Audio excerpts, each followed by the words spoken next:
This book is Stellaluna, read by Janelle Cannon. Oh, read by Faith Bingle. I forgot. In a warm and solitary forest far, far away, there once lived a mother fruit bat and her new baby. Oh, how Mother Bat loved her soft, tiny baby. I'll name you Stellaluna, she crooned. Each night, Mother Bat would carry Stellaluna clutched to her breast as she flew out to search for food.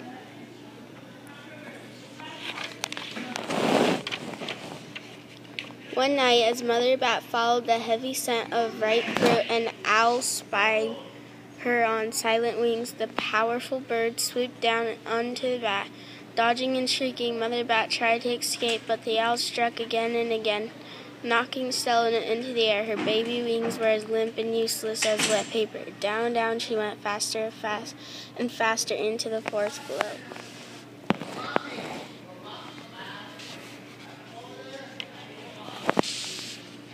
The dark, leafy tangle of branches caught Stellaluna as she fell.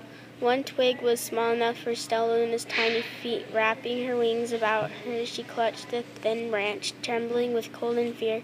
Mother Stellaluna squeaked, "Where are you?" But by daybreak, the baby bat could hold on no longer. Down, down again she dropped.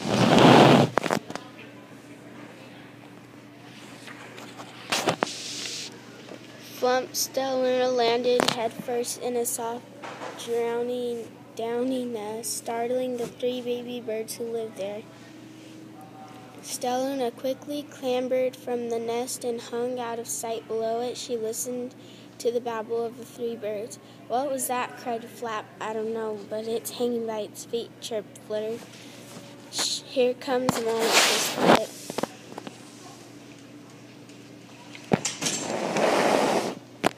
Many, many times that day, Mama Bird flew away, always returning with food for her babies. Stellaluna was terribly hungry, but not for the crawly things Mama Bird brought.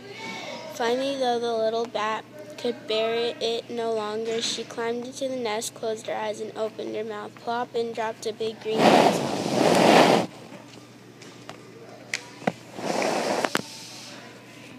Stellaluna learned to be like the birds. She stayed awake all day and slept at night. She ate bugs even though they tasted awful.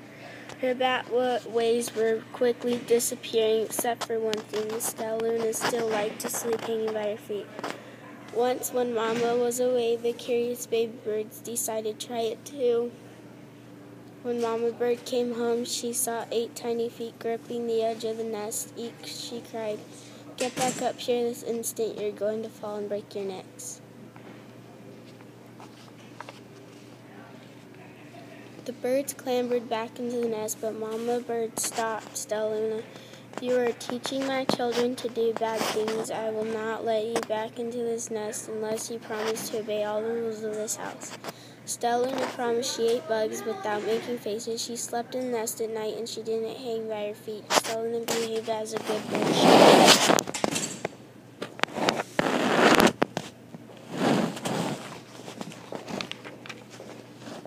All the babies grew quickly. Soon the nest became crowded. Mama Bird told them it was time to learn to fly. One by one, Pip, Flitter, Flap, and Stellaluna jumped from the nest. Their wings worked. "I'm just like them," thought Stellaluna. "I can fly too."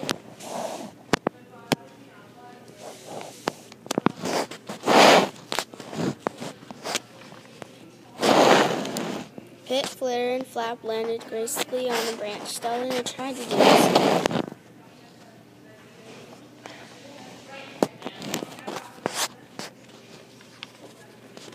How embarrassing.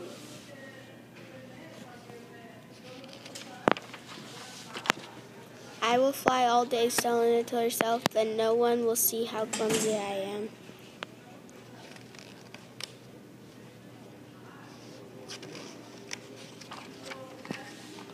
The next day, Pip, Flitter, Flap, and Stellaluna went flying far from home. They flew for hours, exercising their new wings. "The sun is setting," warned Flitter. "We had better go home or we will get lost in the dark," said Flap. But Stellaluna had flown far ahead and was nowhere to be seen. The 3 anxious birds went home with Flitter. All alone, Stellaluna flew until her wings ached and she dropped into a tree. I promised not to hang by my feet, Stellaluna sighed. So she hung by her thumbs and soon fell asleep. She didn't hear the soft sound of wings coming near.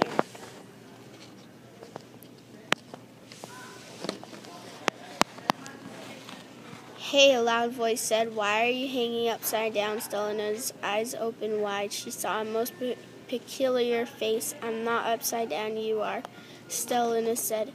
"Ah, but you're a bat. Bats hang by their feet. You are hanging by your thumb, so that makes you upside down," the creature said. "I'm a bat. I'm hanging by my feet. That makes me right side up." Stellaluna was confused.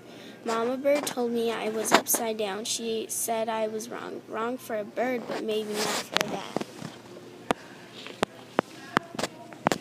More bats gathered round to see the strange young bat who behaved like a bird. Stellaluna told them her story. "You ate bugs," stuttered one. "You slept at night," gasped another. "How very strange," they all murmured. Wait, let me look at this child." A bat pushed through the crowd. "An owl attacked you?" she asked, sniffing Stellaluna's fur. She whispered, "You are Stellaluna, you are my baby." "You escaped the owl?" cried Stellaluna. "You survived?" "Yes," said Mother Bat as she wrapped her wings around Stellaluna. "Come with me and I'll show you where to find the most delicious fruit. You'll never have to eat another bug as long as you live." "But it's night time," Stellaluna squeaked. "We can't fly in the dark or we will crash into trees. We're bats," said Mother Bat. "We can see in darkness. Come with us." Stellaluna was afraid, but she let go of the tree and dropped into the deep blue sky. Stellaluna could see. She felt as though rays of light shone from her eyes. She was able to see everything in her path. Soon the bats found a mango tree, and Stellaluna ate as much of the fruit as she could hold. "I'll never eat another bug as long as I live," cheered Stellaluna, and she stuffed herself full. "I must tell Pip, Flitter, and Flap."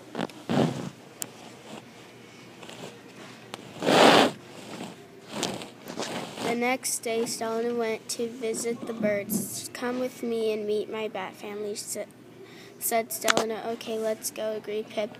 "They hang by their feet and they fly at night and they eat the best food in the world," Stellaluna explained to the birds on the way. As the birds flew among the bats, Flap said, "I feel upside down here," so the birds hung by their feet. "Wait until dark," Stellaluna said excitedly. "We will fly at night."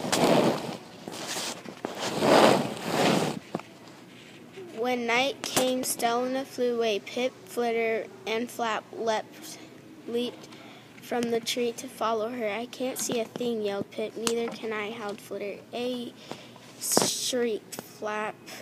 "They're going to crash," gasped Stellaluna. "I must rescue them." Stellaluna swooped about, grabbing her friends in the air. She lifted them to a tree, and the birds grasped a branch. Stellaluna hung from the limb above.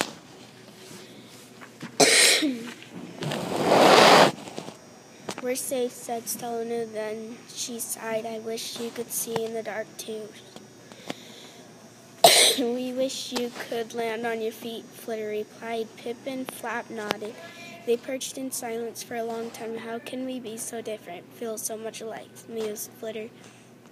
"And how can we feel so different and be so much alike?" wondered Pip. "I think this is quite a mystery," Flap chirped. "I agree," said Stellaluna, "but we're frozen, that's a